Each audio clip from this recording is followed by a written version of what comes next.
Hello అందరికీ. ఈరోజు summer special fruit salad ఎలా చేసుకోవాలో చూసేద్దామా? సమ్మర్ స్పెషల్ అయితే మరి వింటర్‌లో ఎందుకు చేసినావు అని అనుకోకండి. ఏదో తినాలనిపించి ఆతృత ఎక్కువై అంతే చేసినా ఇప్పుడు. ఇంకా రెసిపీలోకి అయితే వెళ్ళిపోతే దీనికి కావాల్సిన మెయిన్ ఇంగ్రీడియంట్ అయితే కస్టర్డ్ పౌడర్ అండి. ఒక హాఫ్ కప్ పాలు తీసుకొని అందులో 2 స్పూన్స్ కస్టర్డ్ పౌడర్ వేసుకొని మంచిగా ఉండలు లేకుండా కలుపుకొని పక్కననైతే పెట్టేసుకోవాలి. తర్వాత హాఫ్ లీటర్ పాలు తీసుకొని మంచిగా గ్యాస్ మీద పెట్టుకొని వేడి చేసుకోవాలి. పైన మీగడ కట్టకుండా మంచిగా కలుపుకుంటూ వేడి చేసుకోవాలి. అవి ఒక పొంగొచ్చిన తర్వాత అందులో మంచిగా షుగర్ వేసుకోవాలి. టేస్ట్‌కి సరిపడా షుగర్ వేసుకొని మంచిగా షుగర్ అంతా కరిగేటట్టు కలుపుకోవాలి. తర్వాత మనం కలిపి పెట్టుకున్న కస్టర్డ్ పౌడర్ పాలుంటాయి కదా! అవి మంచిగా మసులుతున్న పాలల్లో వేసుకొని మంచిగా కలుపుకొని ఒక 2 మినిట్స్ బాయిల్ చేసుకోవాలి. ఎక్కువ బాయిల్ చేసుకోకండి. థిక్‌గా అయిపోతది.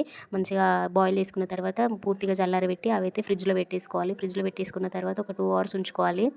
ఇంకా దీంట్లోకైతే మీకు ఇష్టమున్న ఫ్రూట్స్ అన్నీ యాడ్ చేసుకోండి. నా దగ్గరనైతే ఎక్కువ ఫ్రూట్స్ లేవు. ఓన్లీ బనానా, దానిమ్మ గింజలుండే. ఇంకా అవే ఏసుకున్నాను నేను. దాంతో పాటు డ్రై ఫ్రూట్స్ కూడా ఏసుకున్నా. బాదం, జీడిపప్పు.